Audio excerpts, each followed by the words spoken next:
tous, bienvenue pour ce dernier débat de la semaine, le 10e déjà consacré aux communes de la région bruxelloise. Et ce soir, nous nous arrêtons à Oderghem, une commune tranquille à la lisière de la forêt de Soignes, tranquille même si elle voit passer chaque jour des milliers de nafteurs sur son célèbre viaduc Herman de Brou. On découvre sa carte d'identité, elle compte un peu plus de 35 000 habitants, une population en croissance. À sa tête, la bourgmestre Sophie Devos qui a scindé l'écharpe mayorale il y a un peu plus de 2 ans et demi, succédant à Didier Gozouin qui a tenu les rênes d'Oderghem pendant 27 ans. Dans la majorité, il y a donc Défi et Écolo Groen. On retrouve l'EMR, le Parti Socialiste dans l'opposition et également une élue de la liste citoyenne 1160. 4 candidates sur notre plateau, un plateau exclusivement féminin. Je vais vous les présenter tout de suite, ces candidates, en commençant par vous, Sophie Devos, bonsoir. Bonsoir. Vous êtes tête de liste, à la tête de la liste de la bourgmestre. À vos côtés, Elise Willam, bonsoir. Vous êtes tête de liste Écolo Groen. Nous accueillons également Valérie Glatini, bonsoir. Bonsoir. Vous êtes tête de liste MR, Les Engagés. Et enfin, Emmanuel Posnanski, bonsoir. Vous êtes tête de liste PS. C'est une habitude maintenant, la première question, je vais vous demander une réponse en 30 secondes et c'est un tirage au sort qui a déterminé l'ordre de prise de parole. C'est vous, Valérie Glatini, qui avez tiré le numéro 1. Ma question, elle est très simple. 4 femmes sur ce plateau, 4 têtes de liste. Une femme tête de liste, ça change quoi ? Moi, je pense qu'on ne fait pas de la politique de façon tellement différente des hommes. Vous avez tout type de profil, mais en effet, moi, je suis très heureuse de me retrouver sur ce premier plateau. J'ai compris que c'était le tout premier 100% féminin, donc on se doute bien qu'alors le prochain bourgmestre sera une bourgmestre en toute vraisemblance. Et donc, je pense que c'est une chance aussi pour pouvoir marquer un peu les esprits par rapport aux autres communes et envoyer le signal que les partis mettent en évidence des femmes. Moi, j'ai dit que je suis tête de liste pour faire gagner une équipe. Et dans mon équipe, en effet, il y a toute une série de profils. Par exemple, Martine Mascalque, qui est en numéro 3. Et donc, on souhaite vraiment avoir une équipe qui met en évidence des femmes tout en haut de la liste. Très bien. Alors, vous avez un peu dépassé les 30 secondes. Élise Willam, à vous, une femme tête de liste, ça change quoi ? Alors, je ne vais pas parler pour toutes les femmes, mais je vais vous parler de moi. Donc, il y a 6 ans, j'ai mis ma carrière d'infirmière entre parenthèses pour me consacrer à 100% pour Oderghem. Et mon engagement, il est toujours le même. J'ai vraiment envie de prendre soin d'Oderghem. C'est une commune que j'apprécie beaucoup. J'ai envie de prendre soin d'elle, de ses habitants, de sa nature, de son dynamisme. J'ai aussi envie de mettre en œuvre tous les projets que mon groupe porte et dont j'imagine nous allons discuter ce soir. Et puis, j'ai envie d'être un peu aussi chef d'orchestre d'un nouveau collège et de mener un groupe vers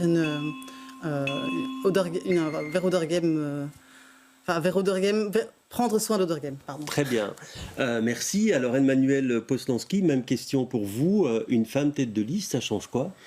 Écoutez, je ne sais pas si ça change grand-chose. Je pense qu'en tant que femme, on a tout à fait sa place en politique et je suis très fière de tirer la liste PS à Oderghem.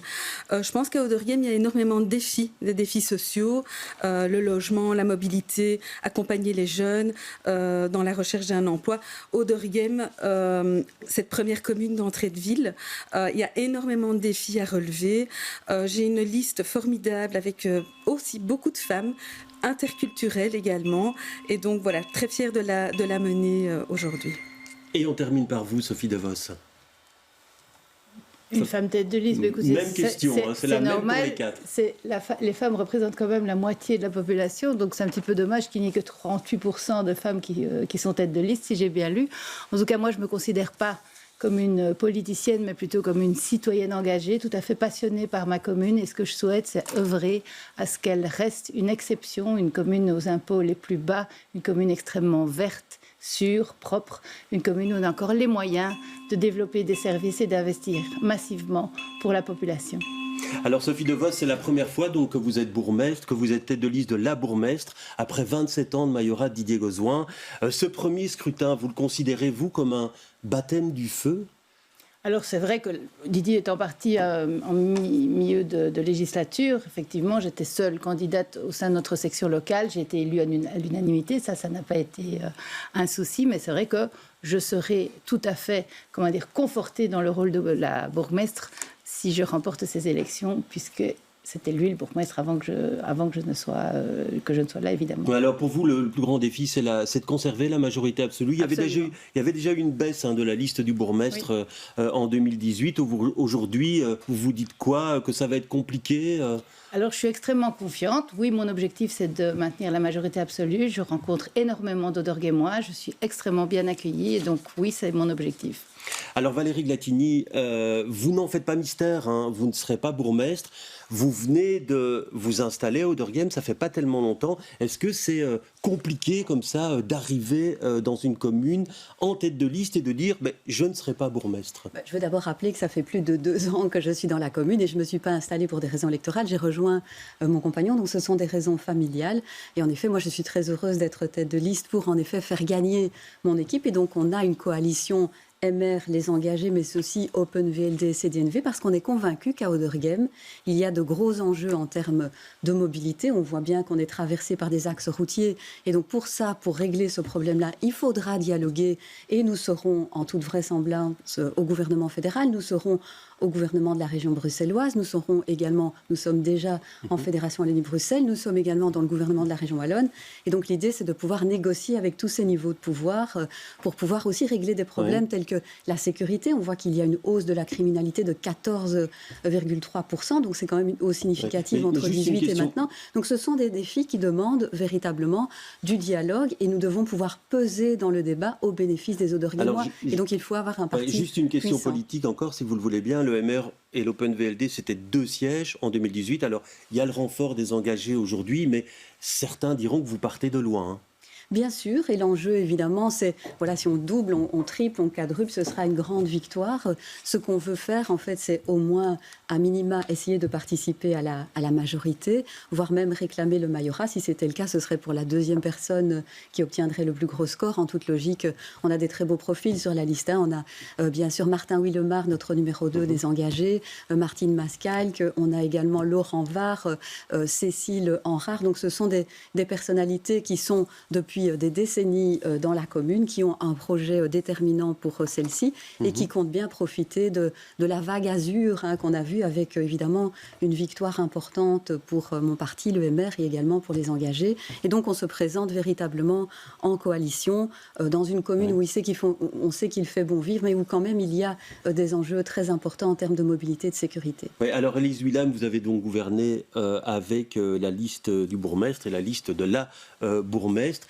Vous voudriez bien remettre ça, si possible, parce que j'ai lu dans la presse aussi que vous vous êtes plaint à un moment, vous dites qu'il n'y a pas vraiment de travail collectif dans le collège. Alors oui, on a travaillé avec la liste de la bourgmestre, on a eu un beau bilan, je pense qu'on a bien travaillé ensemble, on a réalisé la plupart de nos projets. Alors oui, la majorité absolue, je pense qu'elle a quand même certaines limites en effet, en termes de débat démocratique. Et donc c'est vrai que on a tendance, en tout cas dans le collège, à travailler parfois un peu en silo. Donc je pense qu'une pluralité démocratique, ce sera plus intéressant pour la prochaine fois. Et donc, pas d'accord préélectoral entre Aucun vous accord, vous allez chacun les mains libres. Donc en tout cas, pour ma part, j'attends le résultat du 13 octobre. On n'a pas d'alliance prédéfinie. On verra le résultat des urnes et on verra surtout avec qui on peut mettre en commun des projets. Alors Emmanuel Posnanski, le PS avait eu 1 siège en 2018, il avait perdu 1 siège. Comment vous expliquez cette difficulté du PS à Auderghem ?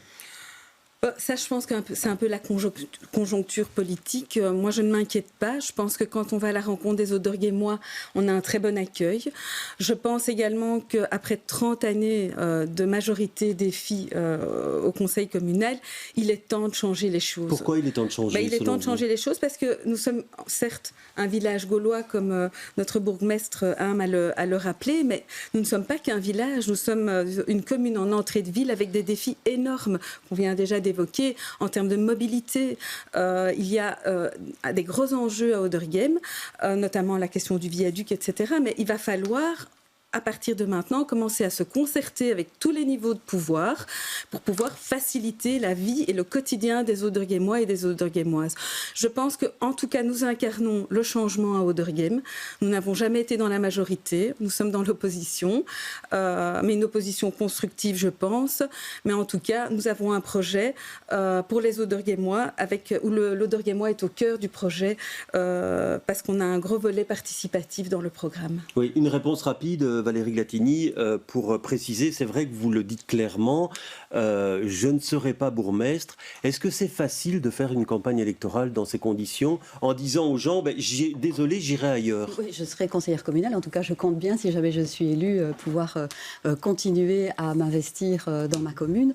Moi, je découvre quand même que certains sont surpris, mais donc j'habitais à quelques pâtés de maisons d'Auderghem, hein, donc et c'est évidemment une commune que je connais bien parce que je l'ai sillonnée pour des raisons familiales bien avant de faire une inscription légale. Donc c'est une commune que j'apprécie énormément, en particulier parce qu'il y a des espaces verts, le rouge cloître, etc.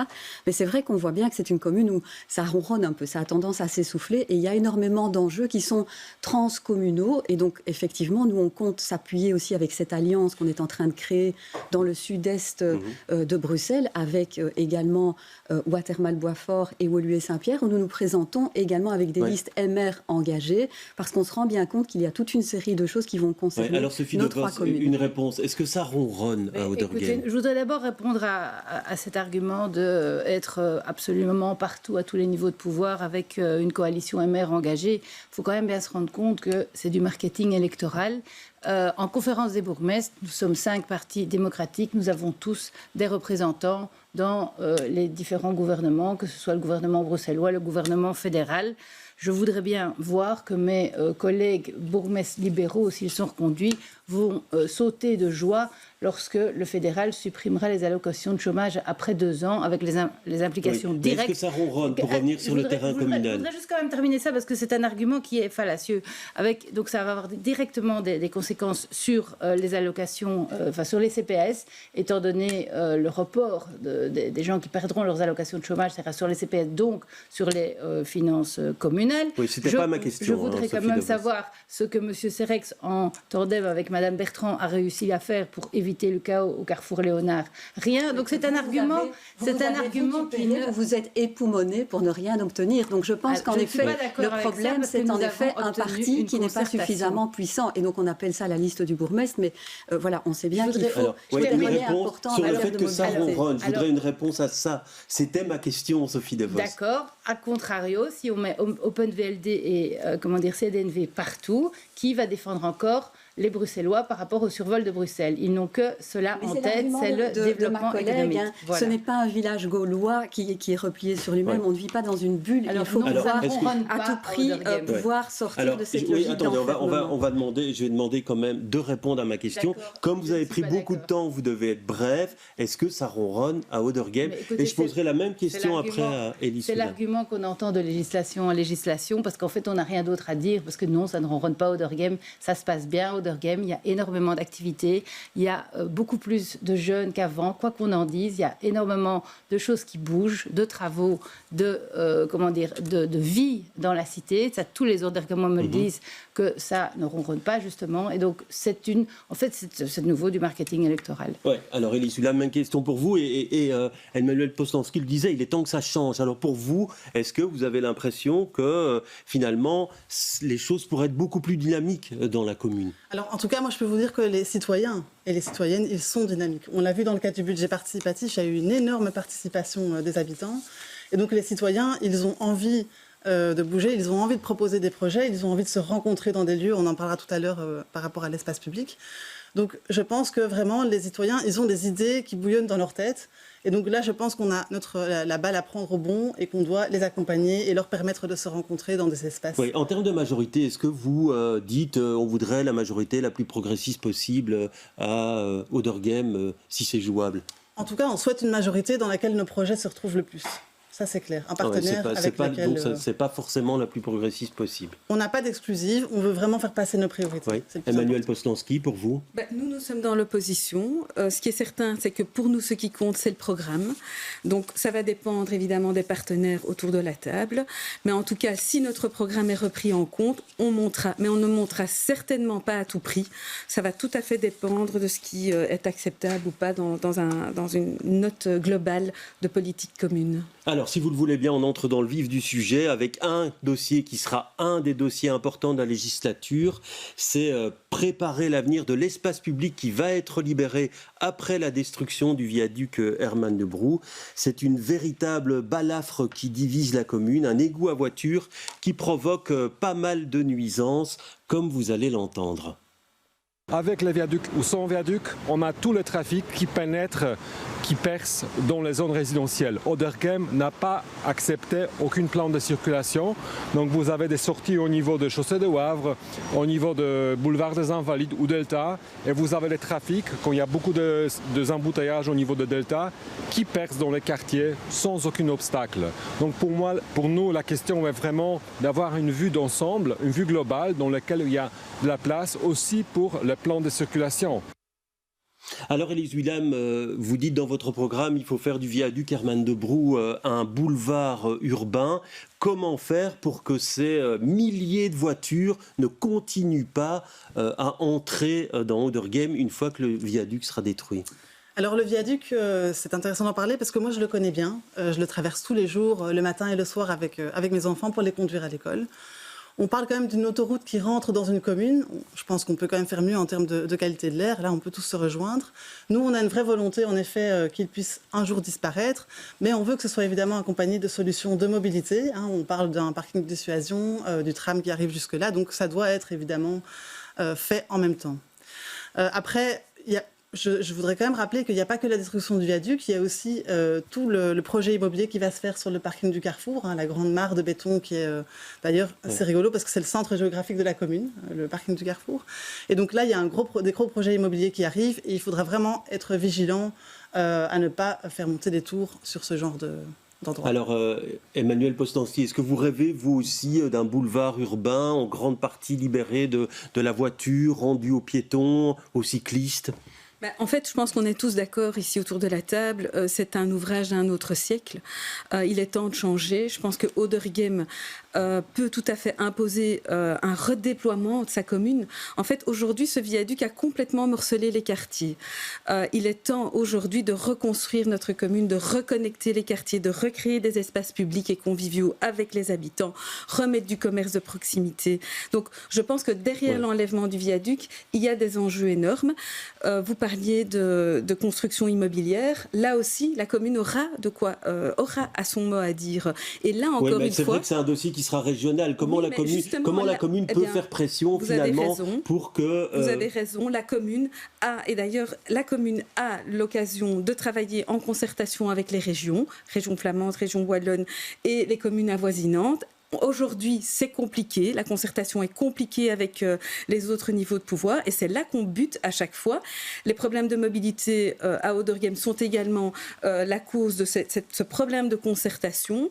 Et donc aujourd'hui, il est temps d'arrêter de se retrancher derrière cette responsabilité. La commune doit prendre ses responsabilités et en enlevant ce viaduc, il y aura des phases. Ça peut faire peur, mais il y a la première phase, c'est la construction de ce P+R plus la connexion donc ça, c'est avec un parking de dissuasion. Un parking de dissuasion à l'entrée et connecté avec la STIB.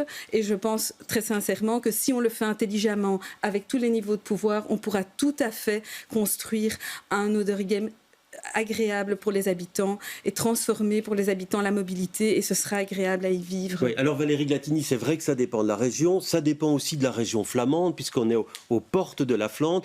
Peut-être que ce parking de dissuasion, il faudra l'aménager en Flandre. Alors, comment faire finalement respecter les Odergemois dans cette volonté d'un boulevard urbain? Je pense qu'il faut se présenter en équipe, ce que nous faisons du reste. Donc il faut pouvoir négocier, il faut pouvoir concerter. Et je rejoins rejoins ce qui a été dit par ma collègue. Je pense que ce projet, il faut pouvoir le dire quand la majorité fait quelque chose de bien. Je pense que c'est un projet qui a été porté par M. Gauzouin qui fait vraiment sens à cette idée d'un boulevard urbain. Il faudra voir ce qu'on va effectivement mettre en place en termes de parking, de dissuasion. Il faut vraiment éviter cet effet aspirateur à voiture. Il faut aussi éviter que le trafic de transit se déplace sur la chaussée de Wavre, par exemple. Donc on voit à quel point il faudra négocier et puis aussi réfléchir à ce qu'on va mettre à la place de ce viaduc. Comment est-ce qu'on va aménager ce projet. Il faudra aussi avoir un espace de vie. On sent bien qu'un des points faibles d'Odergem, c'est aussi une absence de place qui fédère les gens avec une identité visuelle. Ouais. Et donc il faudra à la fois travailler sur le coût, le timing, éviter les effets d'engorgement et puis aussi avoir un projet d'aménagement cohérent pour ce qu'on mettra à la place du viaduc. Voilà, alors on me dit dans l'oreillette que vous êtes un peu long dans vos réponses, donc je vous demanderai un peu plus de brièveté à l'avenir. Alors, Sophie De Vos, vous, demain, bourgmestre, comment faire respecter la commune d'Odergem dans sa volonté, finalement, qu'il n'y ait plus un déferlement de voitures tous les jours à cet endroit? Nous, on est, je vais dire, on a la même position depuis le début et je suis heureuse d'entendre que ma collègue Élise et Madame Glatini du MR qui n'était absolument pas pour la suppression du viaduc il y a encore très peu de temps. Donc maintenant, on rejoigne exactement la position qui est la nôtre depuis le début, c'est-à-dire pas de destruction du viaduc sans solution alternative de mobilité en amont. Alors, on espère un RER, ça, c'est clair que ça dépend encore peut-être pas tout à fait de nous, mais effectivement un parking de dissuasion. Je vous rassure, il n'est pas prévu en Flandre, il est prévu en Odergem. Je suis un petit peu étonnée de la méconnaissance du dossier des 3 personnes ici autour de la table, parce qu'il y a des tas de choses qui sont déjà en fait prévues. Donc le parking de dissuasion, on n'a pas encore son lieu tout à fait précis, mais enfin, en tout cas, il sera précis, hein, Madame oui, oui, mais il sera pas en Flandre, ça c'est certain. Je n'ai pas dit non plus qu'il était en Flandre. Je n'ai pas dit qu'il était en Flandre. Personne n'a dit qu'il était en Flandre. À un certain moment. Alors, il sera quelque part en face du centre sportif de la Forêt de Soigne. On discute encore sur son dimensionnement également, mais en tout cas, ce qui est sûr, c'est qu'il doit y avoir effectivement un parking de dissuasion, un tram 8 qui sera prolongé jusque-là, des lignes de bus rapides entre les régions, enfin un certain nombre de solutions de mobilité en amont. Nous disons ça depuis le début et nous ne changeons pas d'avis. Je suis heureuse d'entendre que finalement tout le monde est d'accord avec nous. Ne travestissons pas ce qui a été dit. Nous avons dit depuis le début que nous avions des conditions très claires que nous mettions pour soutenir le projet, en particulier une vision sur les coûts. On sait que ce type de projet peut très rapidement exploser, et aussi une vision claire sur le timing et en particulier sur les parkings et éviter un effet d'engorgement dans d'autres régions de la ville. Vous pourrez trouver l'argent. Alors Élise Willem, ce viaduc pour vous, parce qu'on parle de sa destruction depuis très longtemps déjà, c'était déjà un des thèmes du débat il y a 6 ans. Est-ce que vous pensez sa destruction pour cette législature-ci, celle qui vient ou la prochaine? Je n'en suis pas certaine pour celle-ci, vu ce qu'on nous annonce au niveau des finances régionales, parce que construire un parking de dissuasion, c'est quand même pas donné. Le MR va tout arranger au gouvernement. Mais donc, je pense que ça va encore durer longtemps. Ce qui est important pour nous, c'est que les solutions de mobilité arrivent avant sa destruction, que ça n'engorge pas les quartiers. Et nous sommes absolument... nous voulons des quartiers apaisés dans toute la commune. Et donc, voilà, il serait important de respecter bien le timing et d'abord proposer les solutions de mobilité et ensuite le détruire. Alors justement, on va parler maintenant de la politique de mobilité, mais dans d'autres endroits de la commune, puisque Odergem est une porte d'entrée et de sortie de Bruxelles, et que souvent, avec l'aide de certains GPS, Waze pour ne pas le citer, on est amené à circuler dans des petites rues de la commune et à les engorger. Alors comment diminuer l'emprise de la voiture à Odergem sur l'ensemble du territoire? On évoque ça maintenant. Il y avait une maille, cette fameuse maille champ d'oiseaux, qui devait être négociée, qui doit être négociée avec la commune de Woluwe-Saint-Pierre. On en a parlé dans le débat de Woluwe-Saint-Pierre. Le dossier est au point mort pour l'instant. Emmanuel Poslanski, qu'est-ce qu'on fait finalement pour que le trafic qui n'entrera plus par un endroit ne se disperse dans plein d'autres endroits de la commune? Ça, je pense qu'il ne faut pas avoir peur non plus. Si les travaux sont phasés, il y aura des solutions pour chaque étape. Le viaduc se démonte par partie et phase par phase. Donc, voilà, il va falloir un plan de mobilité qui devrait être construit en concertation avec les régions et les communes avoisinantes afin de ne pas engorger certains quartiers d'Auderghem en effet. Oui, est-ce que vous êtes, vous, par exemple, pour une My Good Move dans ce quartier Champ d'Oiseau avec le boulevard des Invalides? La question d'enlever ce viaduc ne devrait plus faire débat. En réalité, je pense que les navetteurs qui entrent à Auderghem seraient ravis d'avoir un parking de dissuasion qui soit connecté de la circulation sur l'ensemble de la commune maintenant, avec cette maille qui existe. Oui. Il y a des études qui ont commencé et qui sont aujourd'hui au point mort. Est-ce que vous pensez qu'il faut persister dans cette volonté-là de créer certaines mailles à certains endroits pour limiter le trafic de transit? Oui, tout à fait. Je pense que c'est nécessaire. Il faut aussi penser il faut penser à la circulation multimodale. Donc, vous avez énormément de vélos à Auderghem maintenant, des familles qui se déplacent à vélo. Les pistes cyclables ne sont pas suffisamment sécurisées. Traverser un carrefour, c'est dangereux. Donc, il faut repenser la mobilité. Nous avons des gros axes routiers. Il faut repenser à ça. Il faut revenir à une mesure peut-être plus réduite. Et ce sera l'occasion d'y repenser avec l'enlèvement du viaduc. Oui, alors Elie, moi j'ai bien compris que vous étiez pour la modération du trafic, puisque dans votre programme vous dites on veut le principe stop, donc dans toutes les matières, dans toutes les décisions de mobilité à l'avenir. Sophie De Vos, pour toutes les autres décisions, c'est donc, et on retrouve ça aussi dans votre programme, priorité aux piétons, puis aux cyclistes, au transport public et enfin à la voiture. Il faut faire ça partout à Auderghem, selon vous? Et donc, en effet, le principe stop, il a déjà été axé par le collège. Ça, je m'en rappelle bien parce que je suis dans le collège. Donc oui, c'est un principe qui doit guider toutes nos décisions de réfection de voirie et autres. Donc il faut vraiment le maintenir. Vous savez, moi j'ai un fils qui a 12 ans et il va seul à l'école à vélo. Et il doit traverser le parking Herman de Brou, le carrefour Herman de Brou, pardon. Alors je sais, on va me dire que c'est régional, mais moi, comme maman, je ne suis pas rassurée. Et je pense que je ne suis pas la seule à ne pas être rassurée, à laisser mon enfant partir seul à l'école. Donc je pense qu'il y a vraiment, en effet, urgence à sécuriser cet espace-là, mais d'autres points noirs aussi dans la commune en termes de mobilité. La mobilité, ce n'est pas juste pour les bobos en sandales et en chaussettes, c'est pour tout le monde. C'est pour les parents qui poussent les poussettes, c'est pour les personnes en chaise roulante, c'est pour les enfants dans la rue. Donc je pense vraiment qu'il y a des choses à faire. En tout cas, vous l'avez bien lu dans notre programme, c'est une de nos priorités. Et puis vous avez un autre principe que vous allez nous expliquer, c'est le 8-88. Oui, c'est le principe que si un enfant de 8 ans et une personne de 88 ans peuvent se déplacer, alors l'infrastructure est bonne pour tout le monde. Ouais, et alors, avec quelle concertation des citoyens, puisqu'on sait que c'est compliqué pour l'instant, Dieu sait que les débats autour de l'apaisement de certains quartiers, les débats ont enflammé l'opinion dans certaines communes. Oui, tout à fait. C'est évidemment essentiel d'avoir de la concertation.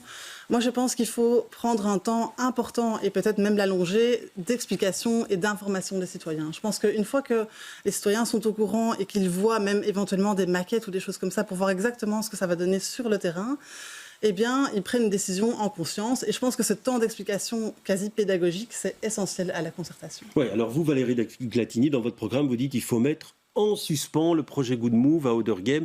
Vous n'en voulez pas, mais en même temps, vous plaidez aussi pour une modération du trafic. Alors, on fait comment? Mais je pense qu'on n'est pas si éloigné. On se rend bien compte qu'il y a un intérêt à diminuer la pression automobile. Mais de l'autre côté, l'inquiétude de beaucoup de citoyens quand on fait du porte-à-porte, c'est est-ce que ça ne va pas se reporter sur d'autres quartiers résidentiels qui sont déjà sous pression, en particulier au Champ d'Oiseau. Et donc, l'idée, c'est en effet d'avoir un moment de suspension, de concertation, d'explication, de pédagogie, de consultation citoyenne pour éviter qu'on ait... Mais on ne coupe personne, donc je propose que oui, rapidement, je puisse aller, parce que vous êtes en avance sur le temps de jusqu'au bout, qu'on puisse quand même réfléchir sur une situation qui est quand même problématique en termes d'acceptation du côté du citoyen. Alors, Sophie De Vos, vous dites on fait de la concertation, oui, etc. Comment faire pour que ça marche et qu'on arrive finalement à réduire le trafic? Puisque vous êtes toutes d'accord ici pour le réduire. Pour reprendre l'historique, lorsque la législature a commencé, toutes les communes étaient invitées à déposer des projets de maille ou pas. Nous l'avons fait, nous avons été élus en deuxième partie de législature. Entre-temps, on a vu ce que ça a pu donner dans certaines autres communes, les catastrophes que vous avez pu voir. Et donc avec effectivement mon collègue de Woluwe et Saint-Pierre, on a décidé de faire de la participation citoyenne, mais véritablement de la dentelle. On veut que la majorité, que la toute grosse majorité des citoyens concernés par cette maille soit emballés, soit d'accord avec cela. Donc pour le moment, on a fait une phase de diagnostic. Je fais ça depuis 6 ans de la participation citoyenne et je peux vous dire que oui, c'est possible. Et les bureaux d'études qui ont fait ou les accompagnants qui ont fait de la participation citoyenne dans les autres communes pour les autres mailles n'ont pas fait de la vraie participation citoyenne. Donc après, il ne faut pas s'étonner si les citoyens ne sont pas contents. Mais pour l'instant, il n'y a rien. Alors pour le moment, on a fini la phase de diagnostic, questionnaire, plusieurs balades exploratoires et de nombreux comptages. Et ce diagnostic a été présenté aux citoyens lors de 2 grandes réunions, une à Woluwe-Saint-Pierre, une à Auderghem. Pour le moment, on en est là. Maintenant va venir la phase de proposition et c'est là que nous sommes bien d'accord avec mon collègue de Woluwe-Saint-Pierre. Les propositions seront véritablement soumises à la grande majorité de la population et si cette majorité est d'accord, alors on continuera à avancer, mais on n'ira pas à l'encontre de la décision de la population. Ouais, vous êtes satisfait de ce processus-là? On pourrait se retrouver à la fin, si la population n'est pas d'accord, au fait que rien ne bouge, quoi. C'est un des risques, évidemment. Alors c'est un des risques. Bon, par rapport à la maille, il y a quand même déjà eu plusieurs balades exploratoires qui ont réuni quand même beaucoup de citoyens. Donc je pense que la participation, elle a déjà commencé. Elle va devoir évidemment continuer tout au long du processus. Voilà, je ne me préciserai pas par rapport à une majorité ou pas. Je pense qu'à un moment, c'est les collèges qui prennent des décisions. Et ce sont des décisions politiques. Donc il faudra voir en fonction des résultats auprès des citoyens. Mais en tout cas, la participation a déjà vraiment commencé dans le cadre de la maille et je pense qu'elle doit continuer tout au long. Alors vous parliez d'urbanisation, on va y venir maintenant puisqu'Auderghem attise l'appétit des promoteurs qui souhaitent souvent construire des logements à destination des plus fortunés. Et comme dans d'autres communes, mais peut-être plus encore à Auderghem, se loger est presque devenu mission impossible pour les bas et moyens revenus. C'est ce que constate cet habitant, je vous propose de l'entendre. Sur le plan de la démographie, on a un sérieux problème. C'est une petite commune, 35 000 habitants. Ma foi, c'est fort intéressant et ce sont généralement des gens bien nés. On ne peut pas dire qu'on soit au ratio normal d'habitation sociale dans l'agglomération. On est plutôt en dessous. Et on est bien entre nous, disent les autorités locales. Donc voilà le problème qui se pose. 2 de nos 3 enfants n'ont pas trouvé à se loger par ici pour des questions de coût de logement. Voilà, et la 3e, c'est nous qui la logeons ou à peu près. Voilà, les difficultés au concret, au jour le jour. On fait comment pour créer du logement abordable, Emmanuel Poslanski? Justement, en effet, on vient de le dire, c'est vrai que Auderghem déroule le tapis rouge à des gros projets immobiliers de standing depuis quelques années, Moulin à papier, Van Oerenbeek. C'est impossible d'acheter, ce n'est pas pour les Auderghemois ni les Auderghemoises. On compte entre 600 000 € et 1 million d'euros l'appartement. Je ne sais pas qui on attend, mais là, il y a un gros problème. On est dans une crise du logement. Auderghem doit faire sa part. Aujourd'hui, elle ne le fait pas. Alors, elle a des leviers, la commune a des leviers. Alors, vous faites quoi? Échevine du logement, donc, bourgmestre, vous faites quoi? Justement, quand l'urbanisme, en commission de concertation, valide un projet immobilier de cette ampleur, la commune peut très bien exiger qu'un pourcentage de ces logements soit consacré aux bas et moyens revenus. Ça, c'est une option qui n'a jamais été sur la table. On peut aussi tout à fait revaloriser la régie foncière à Auderghem. Donc ça, c'est les logements communaux. Voilà, exactement. Donc là, aujourd'hui, ça ne se fait pas. Les charges d'urbanisme ne sont pas consacrées non plus à l'achat de logements. C'est aussi quelque chose qui pourrait être utilisé. À l'heure actuelle, elles sont plutôt utilisées pour l'espace public. Je ne dis pas que ça ne doit pas être utilisé pour l'espace public, mais on a des urgences, c'est le logement. Alors, on a aussi la possibilité de créer un guichet logement. Moi, dans mes rencontres en porte-à-porte, je me rends compte que les gens sont dans de graves difficultés pour se loger. Les jeunes s'en vont. Donc, un guichet logement, on a un référent payé par la région pour endosser ce rôle de lien entre la région et la commune. Aujourd'hui, il n'est pas existant. Le guichet logement est vraiment important. Le dispositif des AIE, c'est aussi une option. Aujourd'hui, nous avons l'agence immobilière sociale. Nous avons un taux très bas à Auderghem par rapport à d'autres communes. On n'en fait pas suffisamment la promotion. Il faut savoir qu'il y a des logements vides encore à Auderghem. Il y a des principes de réquisition des logements vides. Ça ne se fait pas.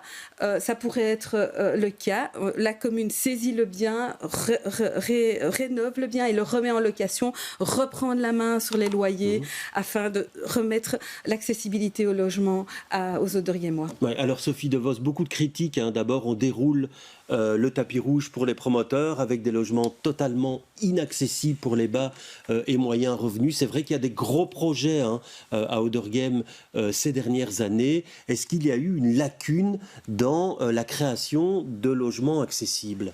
Je voudrais quand même rappeler qu'à partir de 50 places de parking, c'est la région qui instruit et qui délivre les permis d'urbanisme. Donc c'est le COBAT, c'est pas moi qui l'invente, c'est pas Odergem qui l'invente. Donc ça c'est une première chose. Par rapport au logement vide, nous avons une politique extrêmement sévère. Nous poursuivons véritablement les vides et les insalubres. Nous avons moins de 50 logements vides sur la commune.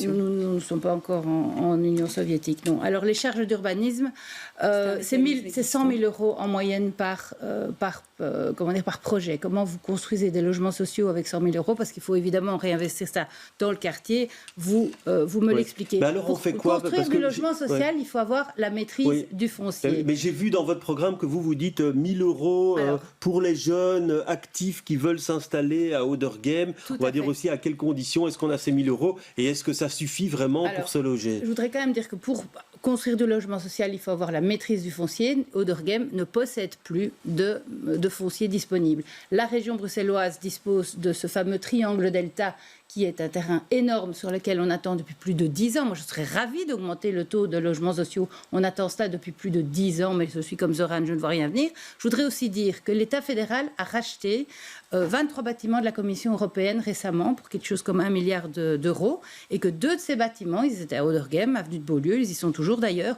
ont été revendus par l'État fédéral à des promoteurs sans concertation avec la commune et sans aucune condition d'affectation future. Ça veut dire que 2 niveaux de pouvoir qui ont eu ou qui ont la maîtrise du foncier n'ont pas eu la volonté politique. Je voudrais savoir ce que peut faire la commune. Est-ce que c'est un aveu d'impuissance que vous faites aujourd'hui? Non, pas du tout, parce que nous avons un parc de régie foncière, comme le disait Mme Pomsanski. Nous investissons dedans chaque année, chaque législature. Nous ne cessons de l'augmenter. Nous le mettons à la disposition des familles odergemoises aux mêmes conditions que le logement social. Et effectivement, les loyers sont chers à Odergem. Je ne vais pas dire le contraire. Les loyers, il y a une crise du logement. L'offre est supérieure à la... est inférieure à la demande. Nous avons une population aisée, nous avions les institutions européennes, nous avons la forêt. Donc je sais, oui, que c'est un problème et donc oui, nous allons proposer une prime pour les jeunes, pour les aider à s'installer, une prime de 1 000 euros pour chaque jeune qui voudra s'installer à Odergem. Oui, alors Valérie Glatini, vous parlez beaucoup de conversion des immeubles, de bureaux en logement. On sait que parfois ça coûte très cher de faire ce type de transformation et pas sûr que ça amène à du logement qui coûte pas trop cher. Oui, tout à fait. L'idée, c'est d'avoir une conversion de bureaux avec aussi des primes à la reconversion pour aider et contrer cet argument que vous avancez. On voit bien ici le problème, c'est à nouveau... en matière de logement, le problème de dialogue avec le fédéral, avec la région bruxelloise qui se pose. On a en effet, vous l'avez dit, beaucoup de jeunes travailleurs qui doivent quitter Odergem, des familles, des seniors aussi, qui n'arrivent plus à trouver un loyer abordable. Et donc, en effet, il faut s'interroger sur ces grands projets luxueux, par exemple, rue Charles-Maire. Voilà, on voit qu'il y a une tension particulière sur cet aspect-là. Il y a toute une série de choses qu'on peut faire, y compris travailler sur la rénovation aussi, des primes de rénovation. Parfois, on ne s'y retrouve pas très bien. Il faudrait avoir un guichet pour les primes à la rénovation pour pouvoir aider les gens à rénover leur habitation et pouvoir rester dedans à des prix abordables. On sait que les prix de l'énergie, c'est pas toujours simple à payer. Travailler aussi en collaboration avec les AIS, vous l'avez dit, y compris celles qui sont limitrophes, par exemple celle de Watermal-Boisfort, pour essayer de maximiser l'impact qu'on peut avoir en la matière. Alors Elie Sula, vous êtes en retard sur le temps de parole, donc je vais vous poser la question et vous pourrez un peu vous étendre, parce que quand je lis création d'une plateforme du logement pour proposer une politique cohérente et intégrée, est-ce qu'il n'y a pas le risque que ce soit un machin en plus qui ne serve pas à grand-chose, cette plateforme? Je pense que l'idée derrière, c'est vraiment de se mettre ensemble autour de la table et de réfléchir à proposer quelque chose. Je veux dire, pour acheter une maison ou un appartement à Odergem, il faut quasiment avoir un héritage pour mettre... pour débuter. Et donc, en effet, c'est une vraie problématique. Donc, je rejoins assez fort toutes les propositions qui ont été dites. Je pense qu'il y a aussi une ordonnance régionale qui est en gestation pour imposer, lors de tout nouveau projet immobilier, un pourcentage de logement social. Et je pense que là, ça nous permettra d'avoir un vrai levier au niveau des communes pour augmenter notre parc de logements sociaux. Oui, et par rapport à la critique qui a été faite, qui est de dire qu'on a trop finalement permis de construire des logements luxueux à Odergem, est-ce que vous vous y retrouvez, vous? Est-ce que c'est une critique qui peut vous être adressée aussi, puisque vous êtes au collège depuis 6 ans?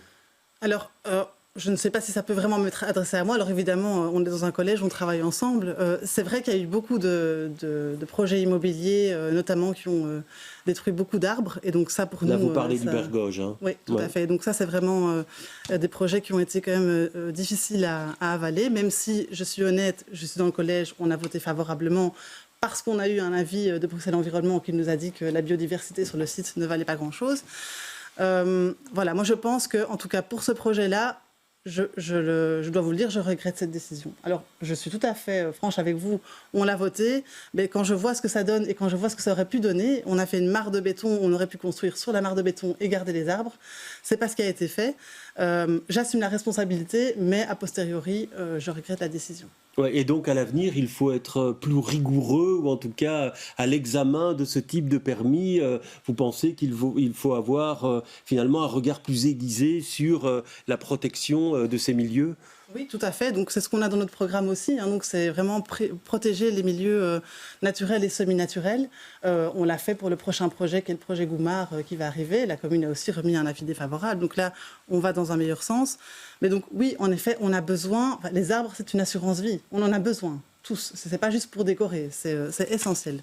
Et donc oui, en effet, je pense qu'on a, pour ce côté-là, en tout cas, la décision. Alors vous êtes en avance sur le temps de parole, donc j'ai demandé une réaction très vive. On voit des regrets d'Élie Suillam par rapport à ce projet Bergoge. C'est le même de votre côté, vous avez le même sentiment. Une réponse très rapide, s'il vous plaît, Sophie De Vos. Moi, je regrette que les promoteurs le dossier était suspendu au Conseil d'État parce que les riverains avaient attaqué le projet.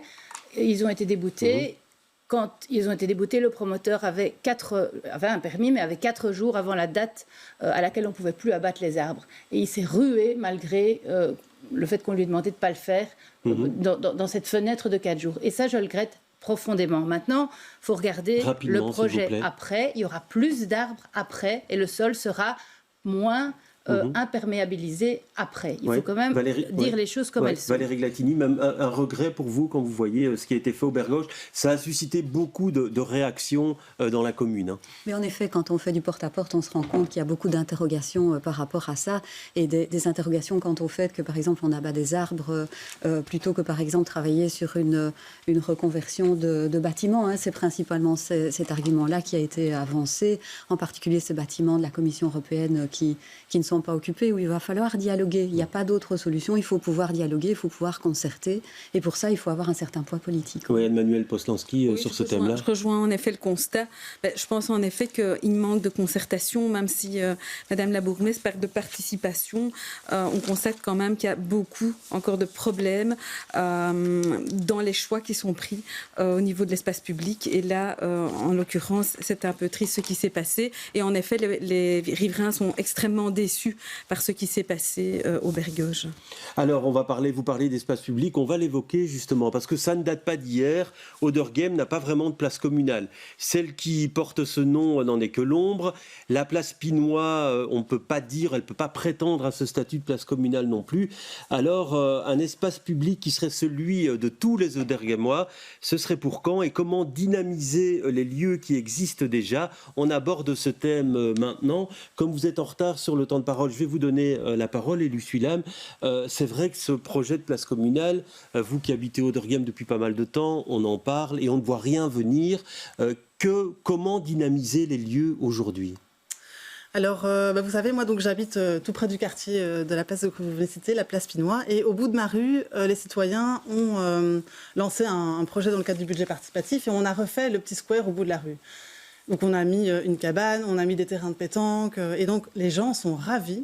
Les personnes âgées de la maison de repos viennent jouer à la pétanque, les enfants jouent.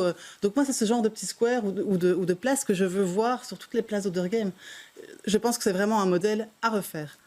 Alors que vraiment au niveau de la place communale, je l'ai cité tout à l'heure, moi je pense en plus c'est l'affiche de votre programme en fait, on voit la place communale et effectivement que le nom d'ailleurs. Oui, effectivement, mais donc vous avez choisi cet endroit-là, vous voulez en faire un endroit emblématique parce que ça fait des années qu'on essaye de la dynamiser. Alors moi je pense plutôt pas vraiment à cette place-là, mais plutôt à une place liée au parking du Carrefour parce que là il y aura un nouveau quartier qui va naître, je l'ai dit tout à l'heure, et je pense que là on a une vraie opportunité de créer une vraie place communale. Moi je rêve de halles aussi pour faire des marchés sur cette place communale. Donc voilà, je pense que là, on a une vraie opportunité qu'on devra saisir et qui est en plus le centre géographique de la commune. Oui, alors Emmanuel Postanski, quand on lit votre programme, vous voulez vraiment redonner vie à tous les lieux quand c'est possible, en organisant des événements, des braderies, des fêtes, tout ce qui peut dynamiser les lieux publics. Oui, c'est en effet... Vous avez l'impression que c'est un peu, une commune endormie? Je pense que c'est quand même une commune endormie. J'y vis aussi depuis longtemps.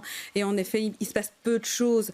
Bon, il y a des initiatives, mais je veux dire, il y a un manque de dynamisme et d'ambition à Auderghem. Ça ressort souvent. Je pense qu'il faut pouvoir le faire aussi en concertation avec les habitants. Ça ne doit pas devenir une commune complètement festive non plus. Mais voilà, il peut y avoir des initiatives plus participatives. On parlait des budgets participatif, c'est très bien quand c'est bien géré.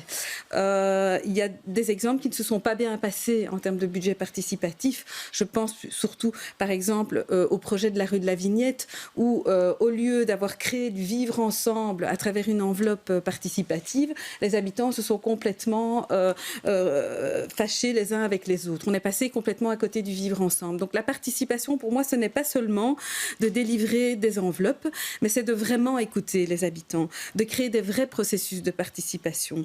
Avec l'intelligence collective, on peut faire beaucoup de choses. Oui. Et notamment cette place communale, vous la voyez où alors? Écoutez, en effet, c'est dans le projet du PAD de consacrer le parking Herman de Brou à la place communale. Je pense que c'est vraiment nécessaire pour Auderghem d'avoir une place emblématique, un peu comme il y a à Boisfort, place Wiener, où il peut s'y passer des choses et où les habitants se retrouvent. Aujourd'hui, Auderghem est complètement morcelé. Alors, si on doit attendre l'enlèvement du viaduc et la fin les dernières phases pour pouvoir avoir une place, c'est un peu dommage. On peut peut-être déjà repenser esprit place publique.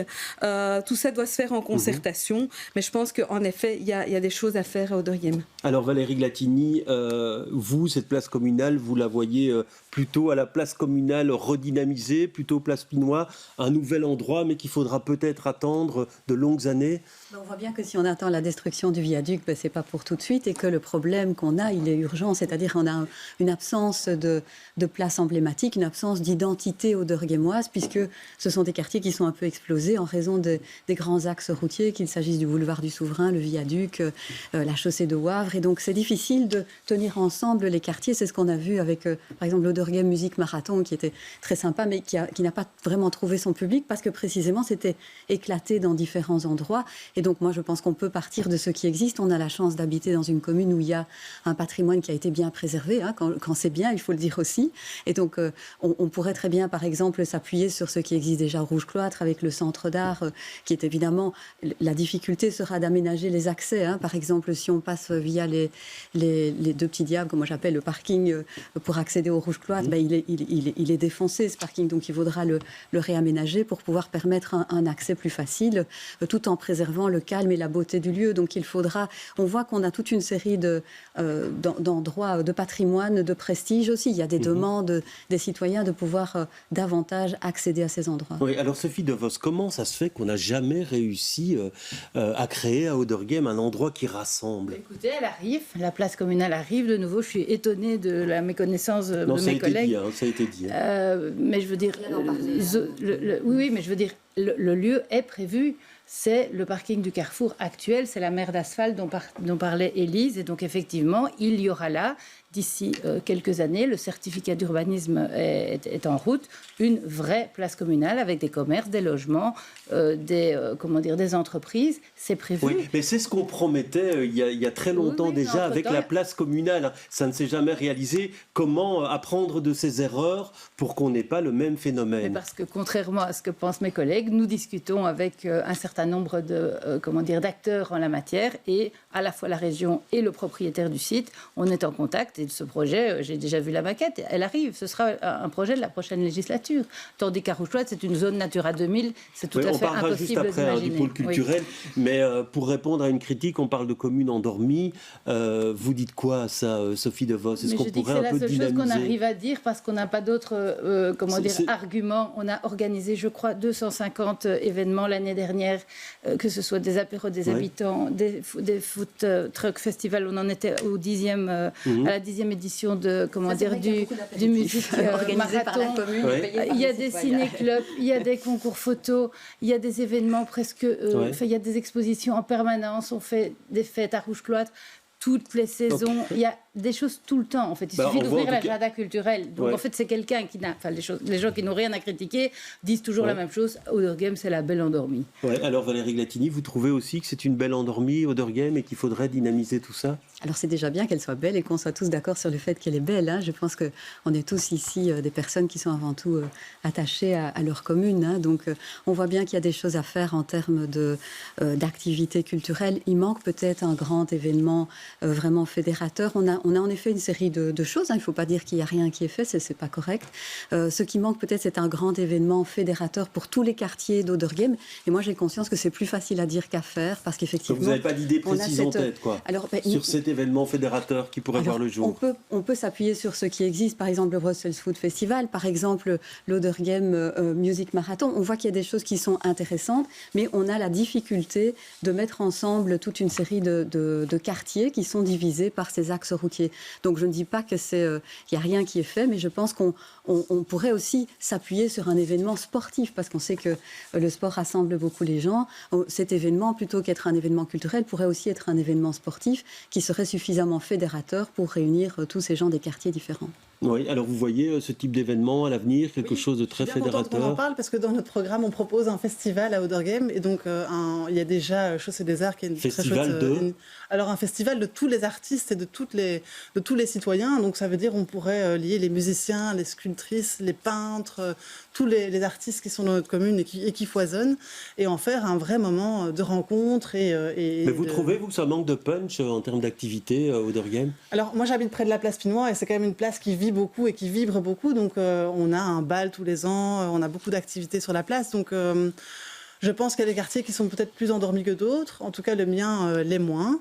Et donc je pense qu'il faut vraiment, peut-être en attendant d'avoir cette fameuse place communale qui peut-être va prendre un petit peu de temps, travailler sur les places existantes et les dynamiser un petit peu plus. Alors on va parler d'une autre piste de dynamisation, c'est la piste de la dynamisation des pôles culturels. Il y a effectivement plusieurs pôles culturels à Oderghem. Il y a ce centre culturel connu pour attirer de nombreux acteurs français et des pièces de théâtre populaires. Il y a aussi un pôle qui est en voie de création au Rouge-Cloître, mais pour y faire quoi? Comment dynamiser l'offre culturelle? C'est le dernier thème du débat. On a 9 minutes à peu près à consacrer à ce thème-là. Emmanuel Postanski, vous voudriez une politique différente au centre culturel d'Oderghem, une offre différente et des prix différents, moins élevés. Tout à fait. Aujourd'hui, on a un centre culturel qui n'est pas reconnu par la Fédération Wallonie-Bruxelles. Donc, ça sous-entend qu'en effet, la commune est complètement responsable financièrement de ce centre culturel. Ce qui impose du coup d'avoir une politique tarifaire extrêmement élevée. Je vais vous donner un exemple. Alors, je n'ai pas pris les pièces de boulevard. Je n'ai pas pris les pièces de boulevard parisiens. Cornebidouille, le 28 décembre, 2 parents, 2 enfants, 90 €. Je ne sais pas qui sait se payer ça. C'est très cher pour aller voir un spectacle avec des enfants. J'ai pas pris les boulevards parisiens, mais bon, voilà. Ouais, c'est encore beaucoup plus. Voilà. Et donc, du coup, ici, je trouve que ça, c'est impayable pour des familles. Il y a beaucoup de... Vous disiez tout à l'heure qu'à Oderghem, il y a beaucoup de personnes nanties. Mais en réalité, vous vous trompez. Il y a 70% des personnes qui sont des bas et moyens revenus à Oderghem. Et donc, il faut penser à tout le monde et il faut une offre culturelle qui est pour tout le monde. Alors, en effet... si vous permettez, on fait un petit tour de table là-dessus, sur cette offre culturelle que vous voudriez à prix plus abordable au centre culturel. Vous êtes du même avis, Élise Wilhelm? C'est aussi un débat qui est récurrent en termes de programmation et en termes aussi d'accès à ces spectacles. Oui, je pense qu'en effet, il faut rendre ces spectacles plus accessibles. Je pense que le centre culturel est en train maintenant, avec la nouvelle direction, de s'ouvrir un peu à d'autres types de spectacles et je trouve que c'est très bien. Je trouve juste qu'il faudrait peut-être un peu plus les visibiliser pour permettre qu'il y ait une visibilité plus claire. Maintenant, au niveau du prix, je suis d'accord qu'en effet, corps de bidouille à 90 €, c'est pas très accessible. Et vous pensez à quoi en termes d'offres de spectacle? Qu'est-ce qu'il faudrait développer comme offre de spectacle au centre culturel pour que cette image de pièces populaires qui ont beaucoup de succès en France, qui amènent des stars, mais qui sont très chères, ne colle plus à la peau du centre? Alors, il y a plein de collaborations qui sont déjà en place, mais qui pourraient être mises en place avec notre magnifique académie aussi, qui a toute une partie art de la parole. Il y a déjà du stand-up qui arrive, donc des choses aussi pour attirer un peu plus de jeunes, parce qu'on sait que le public des boulevards parisiens, c'est un public plutôt âgé. Donc, ouvrir vraiment ce bel outil du centre culturel. On a quand même une belle salle à disposition. Il faudrait en faire profiter plus d'Oderghemois et d'Oderghemois. Oui, alors quand je vous lis, Valérie Glatini, vous dites qu'il faut établir un nouveau plan d'offres culturelles diversifié, rajeuni, modernisé, adapté à la diversité du public. Vous êtes un peu sur la même longueur d'onde que les autres intervenants jusqu'ici. Oui, j'ai rencontré des représentants de la Maison des Jeunes d'Oderghem qui me disent qu'ils ont l'impression que la programmation est un petit peu désuète et pourrait être un peu rajeunie.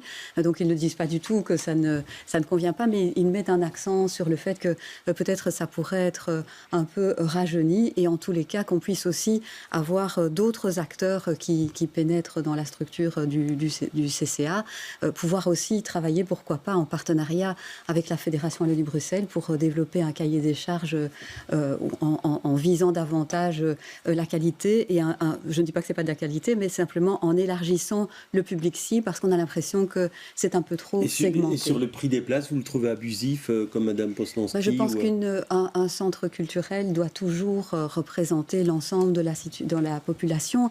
Et donc, voilà, c'était des jeunes qui nous ont interpellés par rapport à la programmation qu'ils trouvaient un peu désuète. Et donc, je trouve qu'il ne serait pas très compliqué de pouvoir peut-être consulter de façon plus large, de façon à amener davantage de diversité. Alors, Sophie Devos, comment vous réagissez par rapport à ça? Ça m'amuse parce que de législature en législature, c'est la même chose.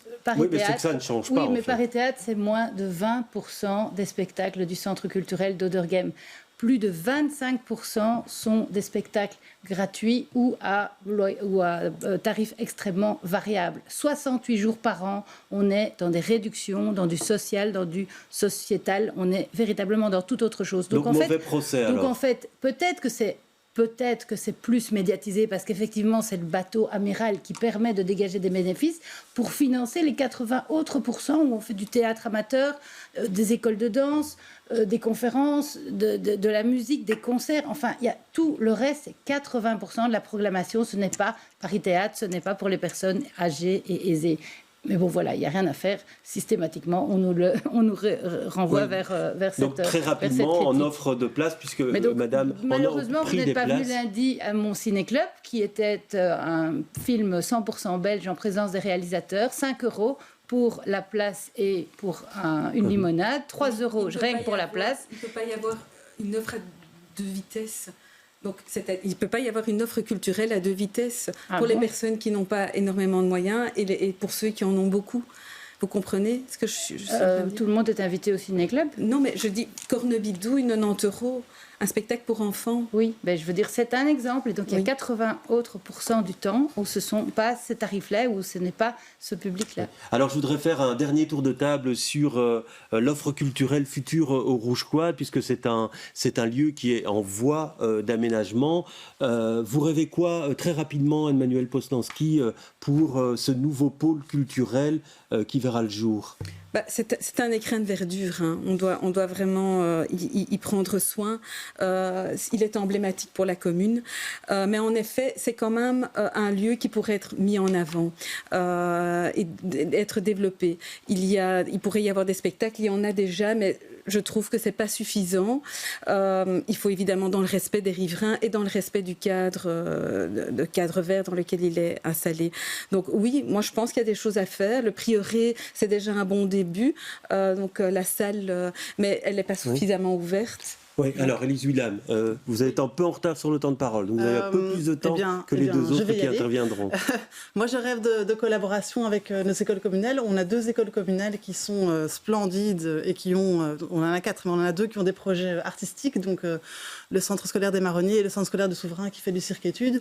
Je pense que là, la culture, elle se fait aussi à l'école et il serait intéressant d'avoir des collaborations, il y en a déjà, mais de les amplifier entre le centre d'art et les écoles et le théâtre de la parole qui est sur le site aussi, et avec notre académie, ce qui se fait déjà, je le sais, mais qui pourrait encore se faire un peu plus. Alors Valérie Glatini, sur l'offre future du Rouge Quad, vous la rêvez, vous l'imaginez comment, vous demain Moi, je rejoins ce qui a été dit par rapport au fait que le Rouge Cloître, c'est quand même un lieu tout à fait particulier où il faut pouvoir préserver la beauté, le calme de l'endroit. C'est un lieu emblématique et donc on doit pouvoir le mettre davantage en évidence. C'était ce que je souhaitais souligner tout à l'heure.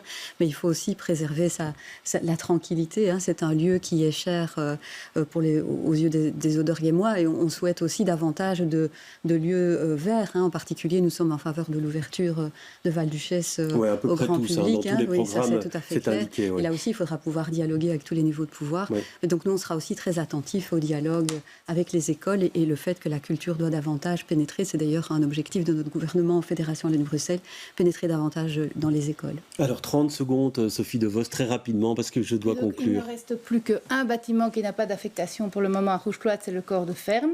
Il y a un projet qui consiste à le répartir entre le côté très nature, comme vous dites, de Rouge Cloître pour la SBL Chevalet-Forêt et pour le côté plus culture, c'est-à-dire le centre d'art avec un vrai accueil, parce qu'effectivement, pour le moment, il n'y a pas un vrai accueil. Et donc, ce projet est en cours et à ce moment-là, tous les bâtiments seront occupés. On aura un réel pôle culturel, récréatif, pédagogique et nature en région bruxelloise. Mais voilà, merci en tout cas, ce sera le mot de la fin. Merci d'avoir débattu avec nous. Merci également à Brian Momart qui m'a aidé à la préparation de ce débat. Je vais vous souhaiter un bon week-end et vous donner déjà rendez-vous lundi. On parlera de la commune d'Uccle. Très bonne soirée à tous.